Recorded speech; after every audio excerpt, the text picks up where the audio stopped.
Alright guys, so in this video we're going to talk about my Hobart Handler 210 MVP. The big question is, are these machines worth it? When I bought this machine, I think it was $1,100. I bought it in 2000, either end of 2019 or beginning of 2020. But I think it was the end of 2019. And here we are coming up on the end of 2022. We're going to call it a 3-year review. Like I said, when I bought it, it was about an $1,100 machine. And it actually wasn't the machine I wanted to buy. I wanted to buy the bigger Hobart welder, you know, the one that has its own casters and has a bottle holder and all of that. That's what I wanted. I didn't end up with that because, I don't know how in frame I am here.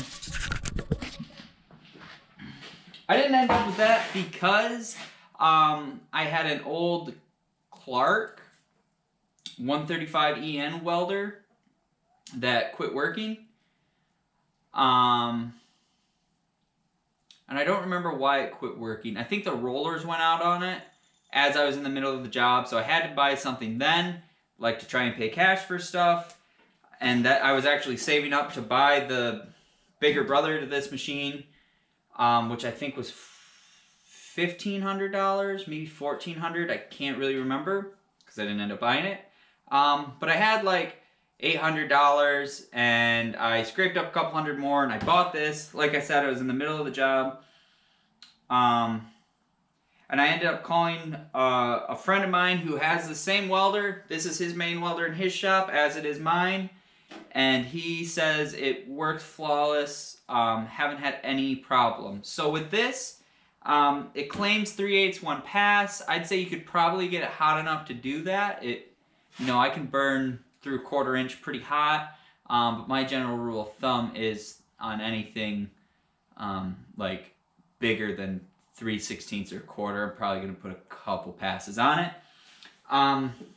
It's been a really great machine. It's got some bumps, it's got some dings.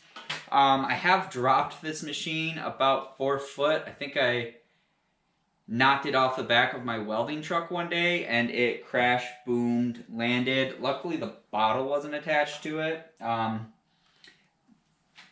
still end up taking this welder with me a lot on the road. Anytime if I have like a bucket repair to do or anything like that where it's gonna be a lot of welding, like a lot of feet of welding, I will take this just because it is faster than stick welding, you know, 8 inches, cleaning slag off, getting new rod. This is just faster to be able to go. So for that aspect, I really like it for heavy equipment and whatnot because I can turn it up, I can get it hot, and I can burn into thick metal. So I like that. However, it is really heavy. I swear this machine is like 75, 85 pounds, and when you're loading that in and out of the truck, it gets old fast.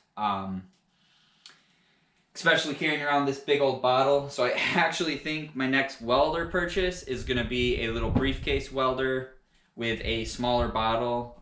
Just for when I'm going and doing stuff that's only like 3/16 of an inch thick. I'd want something that I could do with that's a lot lighter. So anyways, my first complaint is the machine's kind of heavy if you're going to be carrying it around every day. It does have a good handle. You can get a good grip on it. The thing I hate about this machine versus like my Lincoln TIG welder is none of these come off relatively easy. They're no quick connects. I know with the MIG gun it's kind of hard. I feel like you could get your ground to be a quick connect and then just change the polarity if you're running flux core or short circuit solid wire. And same thing, I wish the power cord plugged in the back. This one doesn't, it's hardwired. The only reason I'm saying that is because if you're trying to carry this with one hand and keep all your cords not getting snagged on something in the other hand, it's a bit of a chore, especially if you're going to be doing it a lot. And when you're doing this every day, Things like that kind of wear you out, you need to avoid because you need to be able to focus on just working. So that's my one complaint. I guess I really only have 3 complaints on this machine. One is it's heavy, which isn't even really a complaint because for this big of a machine, it's going to be heavy. I'm sure different models have lighter machines, but it's going to be heavy. 2 is I wish you could get some of these cords to just be a quick connect. I thought about even putting like quick connects on all of my argon, my gas cylinder hoses. I don't know if you can do that. I don't know why you wouldn't be able to, but I think it would be kind of neat. Those are very minor complaints. I guess another complaint I'd have, and it's not a complaint because everything does it.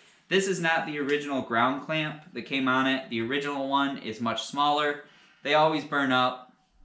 It's not a big deal. The gauge wire is actually pretty good. And I just bought a bigger one. I think this is a 300 amp. Yeah, this is a 300 amp ground clamp.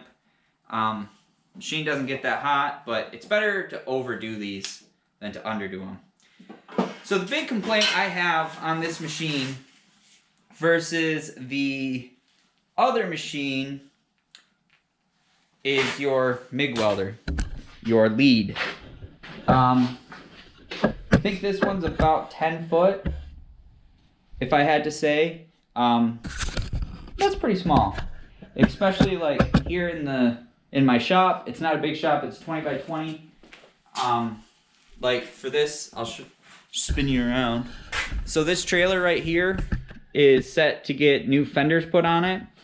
And I will have to literally have my welder on one side and then bring it over to the other side. And I'm gonna get a measurement on this right now. It is a little longer than I thought it was, but it's still not very long, especially because when you're welding, you don't want this thing like all the way stretched out. I'm sure I'm not in focus. Yeah, you don't want this thing like all the way stretched out, so I'm just gonna get a rough measurement here, if I can. This is where I need an assistant.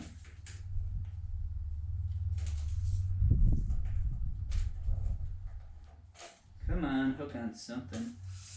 You know what? Different tape measure. Leave this here somewhere. There it is. Okay guys, another quick tip for all my fabricators out there. I have a love-hate relationship with these tape measures. Sometimes they're great, sometimes they're not. This is a Coleman. It has magnets on the end of it. So it's really kind of nice. Like, in this case, I'm trying to measure this. Boom. Stick a magnet on there. 8 foot. Yeah, it's actually like 9 foot to the trigger. But again, you don't want to have that stretched out all of the time. So that is my biggest complaint.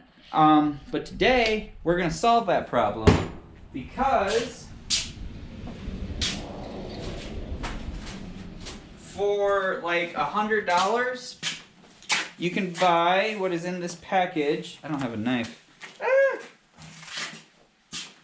Something sharp. Okay, so I must have hit a button.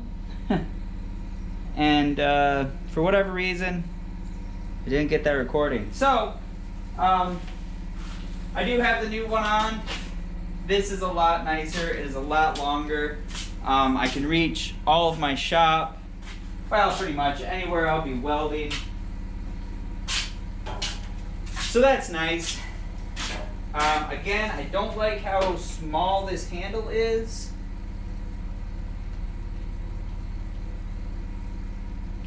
But worse things have been done before. So, let's run some rough wire through it.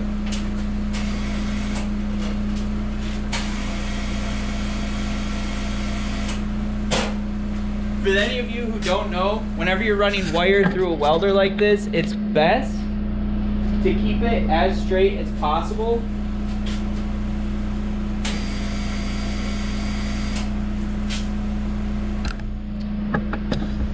The reason being is you don't want any quick turns or anything like that, you might snag your wire feed. I'm definitely, there we go. I'm definitely gonna look up and see if I can replace this nozzle with anything, because this is a very cheap one. But everything else seems like the standard that came with the welder. So, and I mean, this thing isn't bad. It's just, it fits in the hand pretty good. It's just small. And I'm sure I can probably order that same MIG welder over there, a new handle, and fix it. So, anyways,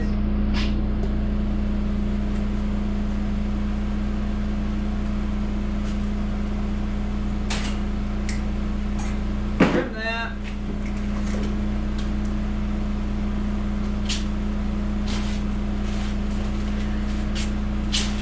And then, as an extra deal,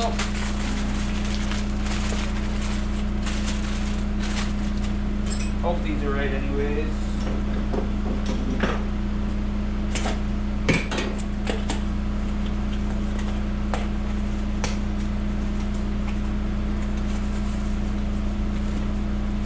Yep. This was cheap. This was only like $20, this little bag here. But it comes with two new, I think these are the collars, a couple of new cups, and some contact tips. I wish it was in a resaleable bag. I use a lot of 035 wires, so that's what these are. Just don't have strong teeth. Whoa!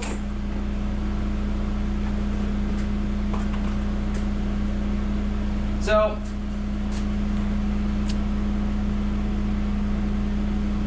bring that up to where I like to do it to where it exceeds that, and then I can fill it in. Some people will leave the contact tip on. I don't like to, because you can nail your wire and then you risk on any of these surrounding areas, and then you risk it not wanting to go through the contact tip, and you risk it bird's nesting the whole back end. And if you don't know what bird's nesting is, it's where the beautiful, just trim off the excess. Just like that. Now we're ready to weld. If you don't know what bird's nesting is, it's where the... Sorry, I'm struggling to stay in focus. If you don't know what bird's nesting is, and other people might call it other things, bird's nesting is where the wire getting fed in here gets stopped, but the motor's still trying and the drive rollers are still trying to feed it. So it starts going all over the place, and then you have this colossal mess and you waste a lot of wire. For anyone who was wondering how to change out either a new line or anything on this welder, a new lead, it's really easy. Pull this tab down. Always have your machine off because you don't want to cross these two or anything. Pull this down, cut your wire. You can pull the wire through if you want, you don't have to. And then this is a set screw. Untwist this, and then unscrew this here. Pop out your trigger connection, pop out your liner, put your new ones in, tighten this back up, put this back on, feed your wire into your new liner.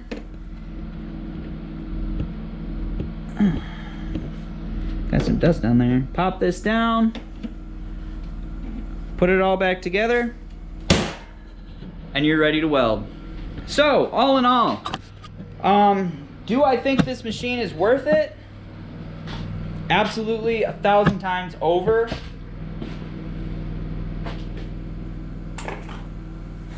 I'm pretty sure when I bought this machine for $1,000, I had it paid for like in a week. And since, like I said, I've ran hundreds of pounds of wire through this. So if you're in the market for a welder, and I'm sure they're probably more than $1,000 now. These might even be $1,500. I've been using it week in, week out for 3 years now. 100 feet of weld, hundreds of pounds of wire, and it's still going strong. I can't really complain any more than that. So if I wanted to rate this out of 5 stars, I'd give it like 4.5 stars.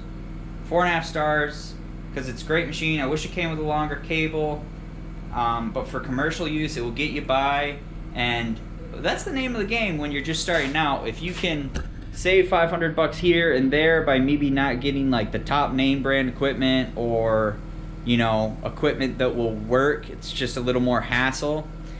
If you can do that, and then that opens you up to buy other equipment to get you into different avenues, it's money well spent in my opinion.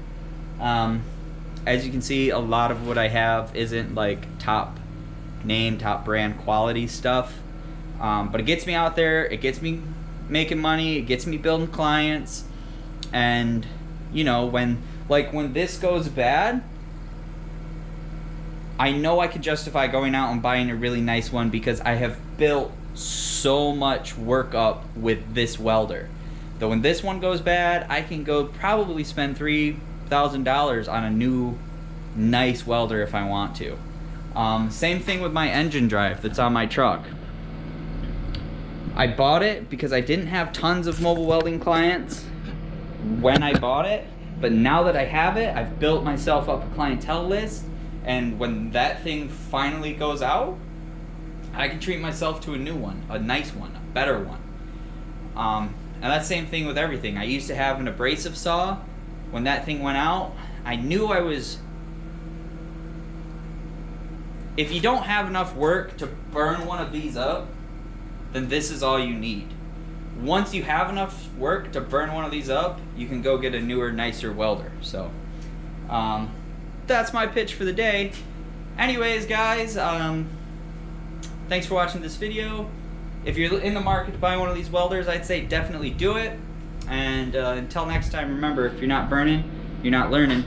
We'll talk to you later. Bye.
Pens are nice too.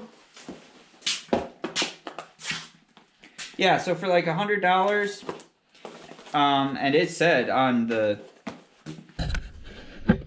Amazon description that this will fit the Hobart Handler 210. Which, fun story, I totally forgot that this was called an MVP. So when I was looking it up, I didn't know what the MVP was, and I like forgot to buy this for a week because I was pretty sure I didn't have the MVP, but I do. So we will see. It's definitely a smaller MIG gun, so I don't like that. But if it fits, yeah, I don't like how cheap the MIG gun is, so I don't know how easy that will be to switch out, but we'll check, because I'm pretty sure it's a different MIG gun. Maybe it's not. But longer cable, I will be happy.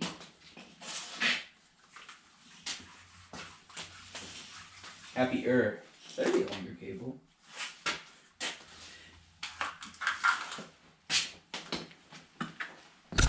Around. Yeah, this is a longer cable. And it looks like everything's right. It's the same thickness everywhere. So you'll get a few extra feet here, which should be nice when you're fabricating. Again, I don't really like how cheap this handle is. In the picture, it looked like the same one, but pictures can be deceiving. So maybe I'll keep this one around, but this thing became loose the other day, so that's kind of annoying. But anyways,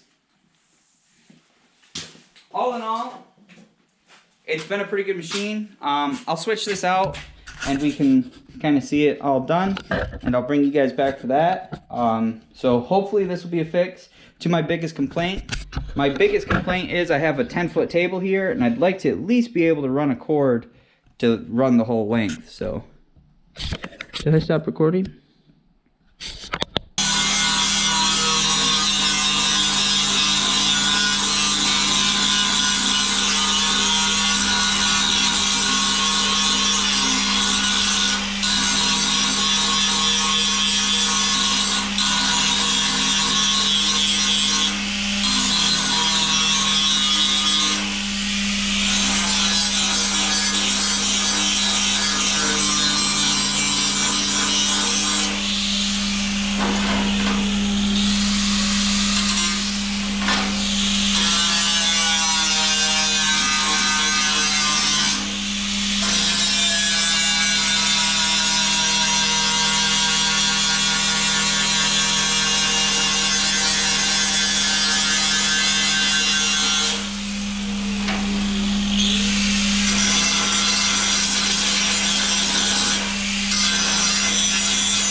Okay, guys, so in fact, let's just pop you off of there.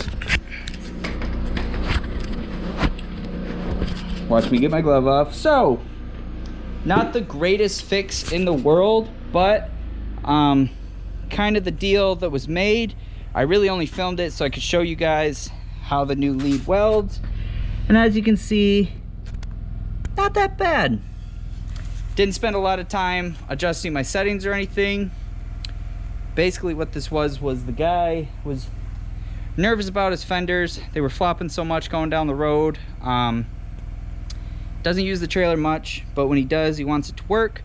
So he was here. He's actually the owner of the Brush Hog, and he asked how much extra would it be. He doesn't want anything fancy. Just take some drops that you have and brace it up a little bit to where they're not gonna fly off and break. We could have went through and welded all the cracks back together, but as you can see, that's already happened. And fun fact about these is there's a very, you can see that dull gray line. That's Bondo. I don't know who bondoed it. I don't know why they bondoed it, but it's got Bondo. So that's our fix for it. Didn't charge him very much. He already paid for it when he picked up the Brush Hog.